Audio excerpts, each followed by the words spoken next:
ಆಗ್ತಿಲ್ಲ. ಹಾಗಾಗಿ ಇವತ್ತು ನಾನು ಏನು ಹೇಳಕ್ಕೆ ಇಷ್ಟಪಡ್ತಾ ಇದ್ದೀನಿ, ಈ ಬೆಳಕಿಗೆ ಚೆಲ್ಲೋದು ಇವತ್ತು ಇಡೀ ದೇಶದಲ್ಲಿ ಸುಪ್ರೀಂ ಕೋರ್ಟ್ ಜಡ್ಜ್ಮೆಂಟ್ ಇಡೀ ದೇಶದ ಎಲ್ಲ ರಾಜ್ಯಕ್ಕೂ ಅನ್ವಯ ಆಗುವಂಥದ್ದು. ಇವತ್ತು ಯಾವ ರಾಜ್ಯದ ಸಮಸ್ಯೆ ಆಗಿತ್ತೋ ಆ ರಾಜ್ಯದಲ್ಲಿ ಇನ್ನ ಕಡ್ಡಾಯ ಮಾಡಿಲ್ಲ. ಎಲ್ಲ ಸುಪ್ರೀಂ ಕೋರ್ಟ್ ಜಡ್ಜ್ಮೆಂಟ್ ಬಂದಿರೋದನ್ನೆಲ್ಲ ತಕ್ಷಣ ಅನುಷ್ಠಾನ ಮಾಡುವಂಥದ್ದಾಗುತ್ತಾ? ಇವತ್ತು ಉದ್ದೇಶ ಏನಿದೆ? ಸುಪ್ರೀಂ ಕೋರ್ಟ್ ಜಡ್ಜ್ಮೆಂಟು ಅಕ್ರಮ ಸಕ್ರಮ ವಿಚಾರದಲ್ಲೂ ಇಂಟ್ರಿಮ್ ಜಡ್ಜ್ಮೆಂಟ್ ಕೊಟ್ಟಿದ್ದಾರೆ. ಎಷ್ಟು ಕಾಲ ಆಯಿತು ಕೊಟ್ಟು? ಹೈಕೋರ್ಟ್ ಜಡ್ಜ್ಮೆಂಟ್ ಕೊಟ್ಟಿದ್ದಾರೆ, ಅದನ್ನೇ ಅಪೀಲ್ ಮಾಡಿ ಇಂಟ್ರಿಮ್ ರಿಲೀಫ್ ಅನ್ನು ಸುಪ್ರೀಂ ಕೋರ್ಟ್ ಕೊಟ್ಟಿದ್ದಾರೆ. ಅದನ್ನ ಯಾಕೆ ತಗೊಂಡಿಲ್ಲ? ಇವತ್ತು ಯಾವುದನ್ನ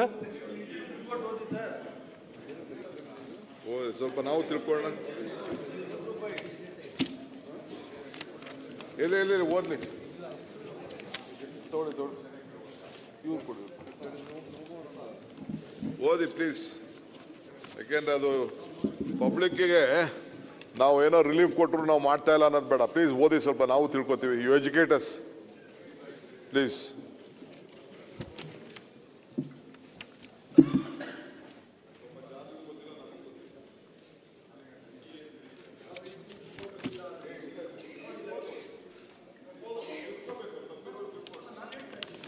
Taxation, no interim report. Okay.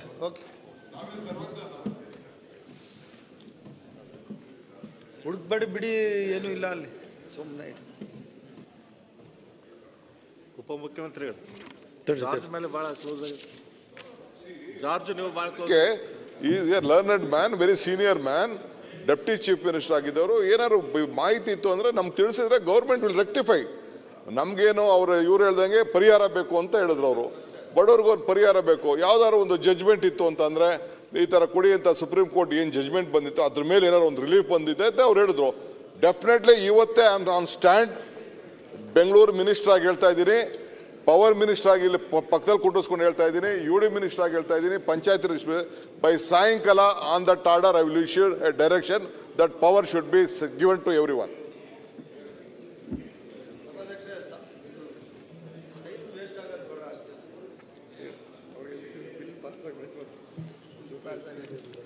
ಈಗ ಸರ್, ಈಗ ಅವ್ರು ಹುಡುಕ್ಲಿ, ಅದು ಹುಡುಕ್ಬಿಟ್ಟು ತಮ್ಮ ಗಮನಕ್ಕೂ ತರ್ತಾರೆ.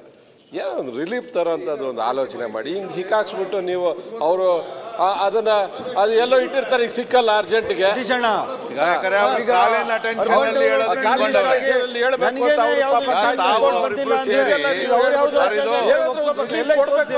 ನಾವೆಲ್ಲ ಚರ್ಚೆ ಮಾನ್ಯ ಉಪಮುಖ್ಯಮಂತ್ರಿಗಳು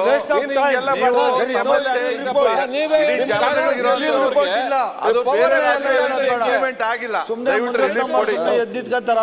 ಬೇರೇನಿಲ್ಲ, ನಿಮ್ಗೆ ಸಾಮರ್ಥ್ಯ ಇದೆ, ಹುಡುಕ್ರಿ ಅದ್ರ ಏನಾದ್ರು ಹುಡುಕಿ ದೊಡ್ಡ ಸಮಸ್ಯೆ ಇದೀವಲ್ಲ. ಅಲ್ಲಪ್ಪ, ಸರ್ಕಾರ ಆಗಿ ನೀವು ನಿಮ್ಗೂ ಬರ್ತಾರೆ. ಆಯ್ತು ಹುಡುಕ್ಲಿ. ಸತೀಶ್, ನಿಮ್ಮ ಮಾಜಿ DCM ಬಹಳ ಎಲ್ಲ ಸಿಕ್ಕಾಪಟ್ಟೆ ಅವ್ರ ನಾಲೆಡ್ಜ್ ಇದೆ. ಸ್ವಲ್ಪ ನಮ್ ಜೊತೆ ಶೇರ್ ಮಾಡ್ಲಿ, ಎಲ್ಲ ನಾಲೆಡ್ಜ್ ನಮಗೂ ಗೊತ್ತಾಗ್ಲಿ. ನೀವು ಮಾಜಿ DCM ಸ್ವಲ್ಪ ಮಾರ್ಗದರ್ಶನ ಕೊಡ್ಲಿ. ಅವ್ರ ಉದ್ದೇಶ ತಾನೆ, ಎಲ್ಲರ ಉದ್ದೇಶ ಇಲ್ಲಿ. ಈಗ ನಿಮ್ಮ ಕಾನ್ಸ್ಟಿಟ್ಯೂನ್ಸಿಯಲ್ಲೂ ಪ್ರಾಬ್ಲಮ್, ಎಲ್ಲ ಕಡೆನೂ ಪ್ರಾಬ್ಲಮ್. ಒಂದು ನಿಮಿಷ, ಈಗ ಅಟ್ಲೀಸ್ಟ್ ನೀವು ಹುಡುಕಿ ಆಮೇಲೆ ಹೇಳಿ ಪರವಾಗಿಲ್ಲ. ಈಗ ಈ ಬಿಲ್ ಪಾಸ್ ಮಾಡೋಣ, ಸಿಗಲ್ಲ, ಅದಾಗಲ್ಲ. ಆಯ್ತಪ್ಪ, ಕೂತ್ಕೋ. ಒಂದು ನಿಮಿಷ. ವಿನಯ್, ಸುಪ್ರೀಂ ಕೋರ್ಟ್ ವೇದ್ ವ್ಯಾಸ್, ನಿಂದೇನಾಯ್ತಾ? ಕುತ್ಕೊಳ್ಳಪ್ಪ, ಅಲ್ಲಿ ಮಾತಾಡ್ತಾ ಇದ್ದೀವಿ. ಅವನ್ದೇನಿಲ್ಲ, ಸುಮ್ಮನೆ ಕೂತ್ಕೊಳ್ಳಿ. ಈಗ ಪವರ್ ಕೊಡಲ್ಲ ಅಂತ ಹೇಳ್ತಾ ಇದ್ದಾರೆ. ಒಂದು ನಿಮಿಷ ಸಭಾಧ್ಯಕ್ಷರೇ, ಏನೊಂದು ಅಕ್ರಮ ಸಕ್ರಮ rule, Karnataka town and country planning act 2014 ಇದು ವಿಚಾರದಲ್ಲಿ ರೆಗ್ಯುಲರೈಸೇಷನ್ ಅಕ್ರಮ ಸಕ್ರಮದ್ದು ರೂಲ್ ಏನು ಮಾಡಿದರೋ ಆ ರೂಲನ್ನು ಹೈಕೋರ್ಟಲ್ಲಿ ಎತ್ತಿಡಿಯುವಂಥದ್ದಾಗಿತ್ತು. ವಿತ್ ಪರ್ಟಿಕ್ಯುಲರ್ ಪೆನಾಲ್ಟಿ ಹಾಕಿ ಮಾಡೋವಂಥದ್ದಾಗಿತ್ತು. ಅದನ್ನು ಇಂಟ್ರಿಮ್ ಆಗಿ ಸುಪ್ರೀಂ ಕೋರ್ಟ್ನಲ್ಲೂ ಇಂಟ್ರಿಮ್ ಆಗಿ ಅದನ್ನು ಇಂಟ್ರಿಮ್ ಆರ್ಡರ್ನಲ್ಲೂ ಅದನ್ನು ನೀವು ಅನುಷ್ಠಾನ ಮಾಡ್ಬೋದು. ಆ ರೂಲ್ ಪ್ರಕಾರವಾಗಿ ನೀವೇನು ಇಲ್ಲಿ ನನ್ನ ಕಾಪಿಲಿ ತಂದಿಲ್ಲ, ಕಾಪಿಲಿ ಮಿಸ್ ಆಗಿದೆ. ಇವತ್ತೊಂದು ಸರ್ಕಾರವಾಗಿ ಈಗ ಒಂದು ವಿಚಾರಕ್ಕೆ ಸಡನ್ನಾಗಿ ಉಪಮುಖ್ಯಮಂತ್ರಿಗಳು ಭಾಳ ಆ್ಯಕ್ಟಿವ್ ಆದರು. 2017ರಲ್ಲಿ ಏನೊಂದು OCCC ಅವತ್ತೇನು ಕಡ್ಡಾಯ ಮಾಡೋವಂಥದ್ದು ಇರಲಿಲ್ಲ. ಅವತ್ತು ಅವರು ಇಂಧನ ಸಚಿವರಾಗಿದ್ದಾಗ ಒಂದು ನಿಮಿಷ ಬಿಲ್ ಬಂದಿರೋದೇ ಅದಕ್ಕೆ ಸಭಾಧ್ಯಕ್ಷ ಬಿಲ್ ಸರಿ ಉಂಟಾ ಇಲ್ವಾ? ನೀವು ಈಗ ಅಲ್ಲ ಅದು ಏನ್ ಸಂಬಂಧ ಇರೋದಕ್ಕೆ ಮಾತಾಡ್ತಾ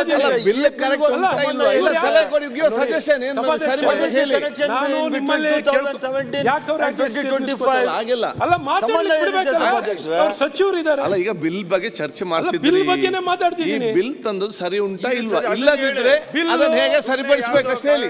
ಅದಕ್ಕೆ ಮಾತಾಡ್ತಿದ್ದೀನಿ. ಇವತ್ತಿಗೂ KRCನಲ್ಲಿ ಇವತ್ತು ಈ ಉದ್ದೇಶ ಏನಿದೆ, KRCನಲ್ಲಿ ಇವತ್ತು ಕನೆಕ್ಷನ್ ಅನ್ನು ಕೊಡಬಾರದು ಅಂತ ನಿರ್ಬಂಧನೆ ಇಲ್ಲ. ಓಕೆ, ಇವರಿಗೆ ನಿರ್ಬಂಧನೆಯನ್ನು ಮಾಡಿದ್ದಾರೆ ಅಂತ ನೋಟ್ ಮಾಡ್ಕೊಳ್ತಾ ಇದ್ದಾರೆ. ಓಕೆ, ಎರಡನೇದು ಕೊಡೋದಲ್ಲ ಇದು. This is a general issue where power minister, rural development minister, ನಾನು UD minister and Panchayat Raj plus our Rahim Khan all connected and ಎಲ್ಲರಿಗೂ ಕನೆಕ್ಷನ್ ಇರುವಂತ ವಿಚಾರ. ಈಗ ಬಿಲ್ ತಂದಿದ್ದಾರೆ ಅವರು ಅಂತ ಸಾಯಂಕಾಲ he has already raised calling attention ಅಲ್ಲಿ ಅವ್ರಿಗೆ ಅವಕಾಶ ಕೊಟ್ಟಿದ್ದೀರಿ. ಇವತ್ತು ಬಂದಿದೆ ಕಾಲಿಂಗ್ ಅಟೆನ್ಷನ್ ಅಲ್ಲ, ಈ ಬಿಲ್ ಬಂದಿರೋ ವಿಚಾರ ಹಿನ್ನೆಲೆ ಏನು ಅಂತ ಹೇಳ್ತಾ ಇದ್ದೀನಿ. ಆಯ್ತು. ಸೊ ನಾವು ಬಹಳ ಮುಖ್ಯವಾಗಿ ಸದನ ನೋಡಿ ಸರ್, ಇವರು ಏನೇ ಪಾಸ್ ಮಾಡಿ ನೋಡಿ, ಒಂದಿಷ್ಟು ಉದ್ದೇಶಗಳು ಒಳ್ಳೆ ಉದ್ದೇಶ ಇದೆ ಇಲ್ಲ ಅಂತ ನಾನೇನು ನಿಮ್ನೇನು ಅಲ್ಗಳಿತಾ ಇಲ್ಲ. ಇವತ್ತು ಈ ಪ್ರಯತ್ನಗಳೇನು ಸಮಸ್ಯೆ ಇರೋದನ್ನ ಹೇಗೆ ಬಗೆಹರಿಸಬೇಕು, ಸಮಸ್ಯೆ ಇವರೇ ನಿರ್ಮಾಣ ಮಾಡಿ ಬಹಳ ಮುಖ್ಯವಾಗಿ ನಾನು ಹೇಳಕ್ಕೆ ಏನು ಪ್ರಯತ್ನ ಮಾಡ್ತಿದ್ದೀನಿ, ಅದಕ್ಕೆ ಹೇಳ್ತಾ ಇದ್ದೀನಿ. ಹೇಳಕ್ಕೆ ಬಿಡಲ್ವಲ್ಲ ಬಿಲ್ ಬಗ್ಗೆ ಮಾತಾಡಿ ಸರ್. ಮುಖ್ಯ ಉದ್ದೇಶ ಸಜೆಷನ್ ಸರ್, ಸಮಸ್ಯೆನೂ ಹೇಳ್ಬೇಕಲ್ಲ ಸರ್. ಅಲ್ಲ, ಅದು ಹಿಂದೆ ಬಗ್ಗೆ ಮಾತಾಡಿ. 2000 ಅಂದ್ರೆ ಹೇಗೆ ಜನರ ಮೇಲೆ ಒತ್ತಡವನ್ನು ಹೇರ್ಬೋದು, ಅವ್ರಿಗೆ ಹೇಗೆ ಮೂಗು ಹಿಡಿಬೋದು, ಕಾರ್ನರ್ ಮಾಡ್ಬೋದು. To one intention to only collect penalty, to only connect revenue ತಗೊಳ್ಳೋಕ್ಕೋಸ್ಕರ ಇವತ್ತು ಈ ಜಡ್ಜ್ಮೆಂಟನ್ನು ಬಳಕೆ ಮಾಡಿ ಇಂಥ ಹಲವಾರು ಜಡ್ಜ್ಮೆಂಟ್ಗಳು ಬಂದಿದ್ದಾವೆ. ಯಾವ ಜಡ್ಜ್ಮೆಂಟ್ಗಳನ್ನು ಇವರು ಅನುಷ್ಠಾನ ಮಾಡಿರುವಂಥದ್ದಿಲ್ಲ. ಇವತ್ತು ಈ ಜಡ್ಜ್ಮೆಂಟನ್ನು ಬಳಕೆ ಮಾಡ್ಕೊಳ್ತಿರೋದು ಯಾವುದೇ ಅಲ್ಲ, ಮಾತಾಡಕ್ ಕೊಡ್ರಿ ಸರ್. ಮಾತಾಡಕ್ಕೆ ಕೊಡೋರು ಮಾತಾಡ್ತಾರೆ.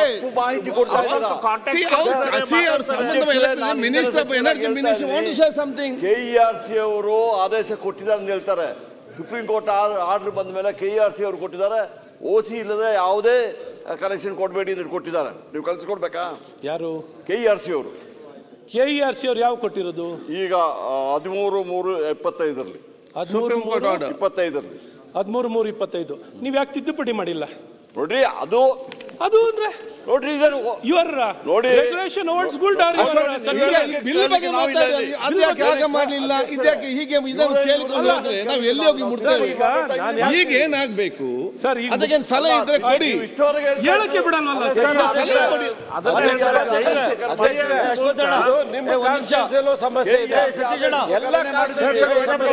ಹೌದು, ಅದಕ್ಕೇನಾದ್ರೂ ಒಂದು ಪರಿಹಾರ ಸಲಹೆ ಕೊಡಿ ಅಂತ ಕೇಳ್ತಾರೆ. ಪರಿಹಾರ ಮಾಡಲಿಕ್ಕೆ ನಾವು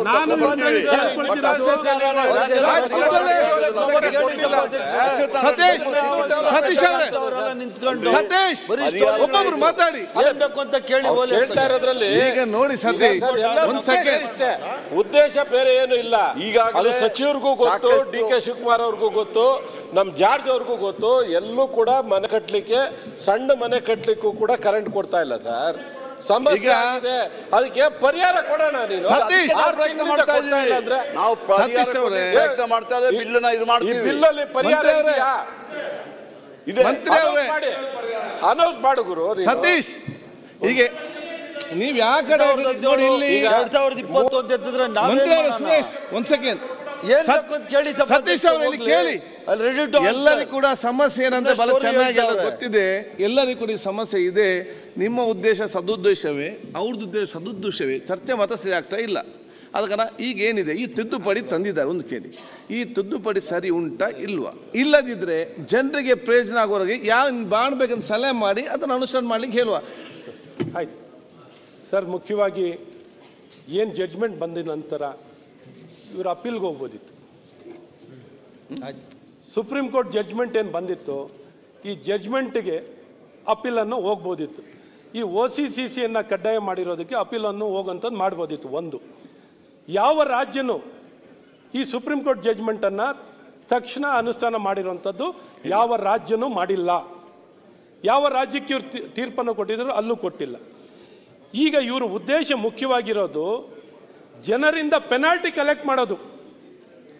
ದ ಮೇನ್ ಇಂಟೆನ್ಷನ್ ಇಲ್ಲಿರೋದು ಒಂದಿಷ್ಟು ರಿಲೀಫ್ ಏನೊಂದು 15% ಏನೊಂದು ವೈಲೇಷನನ್ನು ಮಾಡಿದರೆ ಅವ್ರಿಗೊಂದು 15% ರಿಲ್ಯಾಕ್ಸೇಷನ್ ಕೊಡೋದು. ಇನ್ನೊಂದಕ್ಕೆ FIR ಮತ್ತು ಪಾರ್ಕಿಂಗಲ್ಲಿ 5% ರಿಲ್ಯಾಕ್ಸೇಷನ್ ಕೊಡೋದು. ಇಲ್ಲಿ ದುಡ್ಡು ಕಲೆಕ್ಟ್ ಮಾಡಬೇಕು ಅನ್ನೋಂಥದ್ದು. ಇನ್ನೊಂದು, ಕೆಲವು ಸೈಜ್ ಕಟ್ಟಡಕ್ಕೆ ಎಕ್ಸಂಪ್ಷನನ್ನು OC ಮತ್ತು CC ಎಕ್ಸಂಪ್ಷನನ್ನು ಕೊಡಬೇಕು ಅಂತಿದ್ದಾರೆ. ಕೆಲವು ಕಟ್ಟಡಕ್ಕೆ ಇವರು OC/CC ಎಕ್ಸಂಪ್ಷನನ್ನು ಯಾವ ಆಧಾರದಲ್ಲಿ ಕೊಡ್ತಾರೆ ಅಂತ ನನಗೂ ಗೊತ್ತಿಲ್ಲ. ಹೇಗೆ ಅಂದರೆ, ಯಾವುದಾದ್ರು ಒಂದು ಬೈಲ, ಏನೇ ಕಟ್ಟಡ ಕಟ್ಟೋನಿಗೆ ಒಂದಿಷ್ಟು ಬೈಲ ಅನ್ವಯ ಆಗೇ ಆಗುತ್ತೆ. ಹೇಗೆ ರೆಗ್ಯುಲೇಟ್ ಮಾಡ್ತಾರೆ ಎಕ್ಸಂಪ್ಷನನ್ನು? ಇವತ್ತು ಎಕ್ಸಂಪ್ಷನನ್ನು ಕೊಡೋದಾದರೆ ಎಲ್ಲರಿಗೂ ಕೊಡಿ, ಓಕೆ, ಪ್ರತಿಯೊಬ್ಬರಿಗೂ ಎಕ್ಸಂಪ್ಷನ್ ಕೊಡಿ. ಇವತ್ತು ಆ್ಯಕ್ಟಲ್ಲಿ ನೀವು ಹೇಳ್ತಾ ಇದ್ದೀರಾ, ಗ್ರೇಟರ್ ಬೆಂಗಳೂರು ಗವರ್ನೆನ್ಸ್ ಆ್ಯಕ್ಟಲ್ಲಿ 241 ಸಬ್ಸೆಕ್ಷನ್ 7 ಯಾವುದಕ್ಕೆ ಬೇಕಾದ್ರೆ ಎಕ್ಸಂಪ್ಷನ್ ಕೊಡ್ಬೋದು ಅಂತಿದೆ. ಎಲ್ಲ ಬಿಲ್ಡಿಂಗಿಗೆ ಇವತ್ತು ಎಕ್ಸಂಪ್ಷನ್ ಕೊಡ್ಬೋದಿತ್ತು. ನಿಮ್ಮನ್ನು what stop you from giving exemption? ಇವತ್ತು ಜನರು ನೆರವಿಗೆ ಬರಬೇಕು, ಜನರಿಗೆ ಸಮಸ್ಯೆ ನಿರ್ಮಾಣ ಆಗಬಾರ್ದು ಅಂತ ಇದ್ದೀರಿ, ಪರಿಹಾರ ಕೊಡಬೇಕು ಅಂತಿದ್ದೀರಿ, ಎಲ್ಲರಿಗೂ ಎಕ್ಸಂಪ್ಷನ್ ಕೊಟ್ಟು ಅವಕಾಶ ಮಾಡಿಕೊಡ್ಬೋದಿತ್ತು. ಇಂಥ ಯಾವುದೂ ಉದ್ದೇಶ ಇಲ್ಲ. ಇವತ್ತು ಜನರಿಂದ ಇವತ್ತು ಸಿದ್ದರಾಮಣ್ಣನವರು ಹೇಗೆ ಹಣ ಸಂಗ್ರಹಣೆ ಮಾಡ್ಬೋದು ಅನ್ನೋಂಥದ್ದನ್ನ ನಮ್ಮ ಉಪಮುಖ್ಯಮಂತ್ರಿಗಳಲ್ಲಿ ಸಲಹೆ ಕೇಳ್ಕೊಂಡಿದ್ರಿ. ಯಾವ ರೀತಿ ಈಗ ಉತ್ತಮ ಸಲಹೆ ಕೊಟ್ಟಿದ್ದೀರಿ, ಕಲೆಕ್ಷನ್ ಮಾಡ್ಬೋದಿತ್ತು. ಇವತ್ತೆಲ್ಲ ನೋಡಿ ಸರ್, ಇವತ್ತು 1 ನಿಮಿಷ 15% ಇವತ್ತು ಬಿಲ್ಡಿಂಗ್ಗಳು ವೈಲೇಷನ್ ಇರೋದು. ಆಲ್ರೆಡಿ ಕಟ್ಟಿರೋಂಥ ಮಾಡೆಲ್ ಬಿಲ್ಡಿಂಗ್ ಬೈಲಾ ರಿಲ್ಯಾಕ್ಸೇಷನ್ ಕೊಡ್ತಿರೋದು, ಮಾಡೆಲ್ ಬಿಲ್ಡಿಂಗ್ ಬೈಲಾ ರಿಲ್ಯಾಕ್ಸೇಷನ್ನ 15% ಕೊಡ್ಲಿಕ್ಕೆ ಕೊಟ್ಟಿದ್ದಾರೆ ಸರ್. ಇವತ್ತು ಬಿಲ್ಡಿಂಗ್ ಬೈಲಾ ವೈಲೇಷನ್ ಆಗಿರೋಂಥ ಬಿಲ್ಡಿಂಗ್ಗಳು 50-100% ಇರ್ತವೆ ಸರ್. 100%ಗಿಂತ ಜಾಸ್ತಿ ಇಟ್ ವಿಲ್ ಕ್ರಾಸ್. ಇವತ್ತು ಸರ್ವೆ ಮತ್ತು ಸ್ಟಡಿ ಮಾಡ್ಕೊಂಡು ಹೋದರೆ ದ ಪರ್ಸೆಂಟೇಜ್ ಈಸ್ ಹ್ಯೂಜ್. ಈ ರಿಲೀಫನ್ನು ತಂದಿರುವಂಥದ್ದು ಯಾವುದೇ ಇವ್ರ ಉದ್ದೇಶದಿಂದ ಬರೀ ದುಡ್ಡನ್ನು ಪಡ್ಕೊಳ್ಬೇಕು, ಪೆನಾಲ್ಟಿ ಪಡ್ಕೋಬೇಕು, ಜನರಿಗೆ ನೆರವು ಕೊಡಬೇಕು, ಸಹಾಯ ಕೊಡಬೇಕು ಅಂತ ತಂದಿರುವಂಥ ಇದು ಯಾವುದೂ ತಿದ್ದುಪಡಿ ಅಲ್ಲ. ಸಮಸ್ಯೆಗೆ ಅಡ್ವೈಸ್ ನೀವು ಎಕ್ಸಂಪ್ಷನ್ ಕೊಡ್ಲಿಕ್ಕೆ ಇವತ್ತು ಪ್ರೊವಿಷನ್ ತಂದಿದ್ದೀರಲ್ವಾ ಸರ್? ಓಕೆ, ವೇದವ್ಯಾಸ್ ಕಾಮತ್ ಇವತ್ತು ಪ್ರೊವಿಷನ್ ತಂದಿರೋದನ್ನ ಎಲ್ಲರಿಗೂ ಕೊಡಿ ಅಂತ ಕೇಳ್ತೀನಿ. Okay, so extend it to everybody instead of limiting it to 15%. ಇನ್ನೊಂದು ಮತ್ತೊಂದು ಮಾಡೋದು ಬದಲು, ಮತ್ತು Karnataka town plan country planning ಆ್ಯಕ್ಟ್ನಲ್ಲಿ ನೀವು ಏನು ಪ್ಲಾಟ್ಗಳನ್ನು ಅಪ್ರೂವಲ್ ಮಾಡಿಕೊಡೋಕ್ಕೆ ಎಲ್ಲವನ್ನು ಮಾಡ್ತಿದ್ರೆ ಪ್ಲಾಟ್ ಅಪ್ರೂವಲ್ ಮಾಡ್ಬೋದು, ಮಾಡಿ ಒಳ್ಳೆ ಬೆಳವಣಿಗೆ. ಅದ್ರ ಬಗ್ಗೆ ನಾವೇನು ಮಾತಾಡಲ್ಲ. ಇಲ್ಲಿ ನೋಡಿದೆ, ಅಲ್ಲಿ it is very simple. Bengaluru ನಗರದಲ್ಲಿ ನಾವೇನು ಅಡಾಪ್ಟ್ ಮಾಡ್ಕೊಂಡಿದ್ದೀವಿ ನಂಬಿಕೆ ನಕ್ಷೆ ಅಂತ, ಟಿಲ್ 50-80ವರೆಗೂ ಕೂಡ recognised authorised architect or engineer ಆತನಿಗೆ ಹೋಗಿ ಕಾರ್ಪೊರೇಷನ್ಗೆ ಮುನ್ಸಿಪಾಲ್ಟಿಗೆ ಬಂದು ಅಲ್ದು ಅವನು ಪ್ಲ್ಯಾನ್ ತೊಗೊಳೋದು ಬದಲು, ಲಂಚ ಕೊಟ್ಟು ತೊಗೊಳೋದು ಬದಲು ನೇರವಾಗಿ ಅವನು ಅಪ್ಲೈ ಮಾಡಿ ಅನ್ಲೋಡ್ ಮಾಡಿ ಮಾಡಿಸ್ಕೊಂಡು ಮಾಡೋಂಥದ್ದು ಏನು ತಂದಿದ್ದೀವಿ ಅದನ್ನು ಒಂದು ಅಡಾಪ್ಟ್ ಮಾಡ್ತಾ ಇದ್ದಾರೆ. ಅದಲ್ಲದೆ ಇನ್ನೊಂದು ಸ್ಮಾಲ್ ಇಶ್ಯೂಸ್ ತಂದಿದ್ದಾರೆ. ಅದು ಬಿಟ್ಟು ಮಿಕ್ಕಿದ ಏನು ನಮ್ಮ ಇವರೆಲ್ಲ ಹೇಳ್ತಾ ಇದ್ದಾರಲ್ಲ, ಅದು ನೀವು KRC ಇದನ್ನೆಲ್ಲ ಹೇಳ್ತಾ ಇದ್ದೀರಲ್ಲ, ಅದನ್ನು we will go into detail. ಇಲ್ಲಿ ಸಾಯಂಕಾಲ ನಾನು ಅದಕ್ಕೆ ನಮ್ಮ ಜಾರ್ಜ್ ಅವರು ಕೂಡ ತಂದು ಕೊಟ್ಟರು. KRC ಅವರು ಏನು ಬರ್ದವ್ರೆ, ಚೀಫ್ ಸೆಕ್ರೆಟರಿ ಏನು ಬರ್ದವ್ರೆ ಕರೆದ್ರು. ಅದನ್ನು ಪ್ಲ್ಯಾನ್ ಯಾರಿಗೆ ನಾವು ಕೊಡಬೇಕು, ಕನೆಕ್ಷನ್ ಕೊಡಬೇಕು, 4 ಲಕ್ಷ ಜನ ದುಡ್ಡು ಕಟ್ಬಿಟ್ಟು ನೀವು ಹೇಳ್ದಂಗೆ ಈ ಬಿಲ್ಲು ಬರೋಕ್ಕಿಂತ, ಆ್ಯಕ್ಟ್ ಬರೋಕ್ಕಿಂತ, ಜಡ್ಜ್ಮೆಂಟ್ ಬರೋಕ್ಕಿಂತ ಮುಂಚಿತವಾಗೇ ಕೆಲವರು ದುಡ್ಡು ಕಟ್ಟಿರೋರು ಇದ್ದಾರೆ. ಐ ನೋ ದಟ್ ಅದನ್ನು ತಂದಿದ್ದೀರಿ ನಿಮ್ಮ ಕಾಲಿಂಗ್ ಅಟೆನ್ಷನಲ್ಲಿ ಅದನ್ನು ಪ್ರಸ್ತಾವನೆ ಮಾಡಿದ್ದಾರೆ. ಅದನ್ನು ನಾವು ಕ್ಲೀನಾಗಿ ಸಪ್ರೇಟಾಗಿ ಉತ್ತರ ಮಾಡೋಣ. ಈಗ ನೀವು ಬಿಲ್ಗೆ ಎಷ್ಟು ಬೇಕೋ ಅಷ್ಟು ನೀವು ಹೇಳಿದ್ರೆ we will be having more clarity. ಇದರಲ್ಲಿ ಏನಾದ್ರು ತಿದ್ದುಪಡಿ ಮಾಡ್ಕೊಳ್ಳೋದಿದ್ರಲ್ಲೇ ಬೇಕಾದ್ರೆ ಅವ್ರು ಮಾಡ್ಕೊಳ್ತಾರೆ. ಪ್ಲೀಸ್ ಸರ್, ಮುಖ್ಯವಾಗಿ ಈ ಪೆನಾಲ್ಟಿ ಮತ್ತು limitations of 15% doesn't work sir. ಏನಾದ್ರು ಒಂದು ಕಟ್ ಆಫ್ ಡೇಟ್ ತೊಗೊಂಡು ಎಕ್ಸಮ್ಷನ್ ಅನ್ನು ಕೊಡ್ಲಿಕ್ಕೆ ಏನು ಪ್ರೊವಿಷನ್ ಅನ್ನು ಮಾಡ್ಕೊಂಡಿದ್ದಾರೋ ಎಲ್ಲ ಬಿಲ್ಡಿಂಗ್ಗಳಿಗೆ ಸರಿ, ಎಲ್ಲ ಬಿಲ್ಡಿಂಗ್ಗಳಿಗೆ ಇವಾಗ ಹೇಳ್ತಿದ್ರು ಕೆಲವರು ಯಾರೋ ಅಧಿಕಾರಿ ತಮಿಳ್ನಾಡಲ್ಲಿ 58ವರೆಗೂ ಕೊಟ್ಟಿದ್ದಾರೆ ಅಂತ. ಇನ್ನೊಂದು ಕಡೆ ಇನ್ನೊಂದು ದೊಡ್ಡ ಪ್ಲಾಟ್ ಇರೋ ಬಿಲ್ಡಿಂಗ್ಗಳು ಇವತ್ತು ಯಾಕೆಂದರೆ ವೈಲೇಷನ್ ಮಾಡಲಿಕ್ಕೆ ಮುಖ್ಯ ಅದನ್ನು ನಿರ್ವಹಣೆ ಮಾಡಬೇಕಾದರೂ ನಿಯಂತ್ರಣ ಮಾಡಬೇಕಾದಂಥ ಅಧಿಕಾರಿಗಳು ಮಾಡದ ಕಾರಣ ಅಥವಾ CC ಮತ್ತು OC ಕಲ್ಚರೇ ಗೊತ್ತಿಲ್ಲ ಎಷ್ಟೋ ಜನಕ್ಕೆ.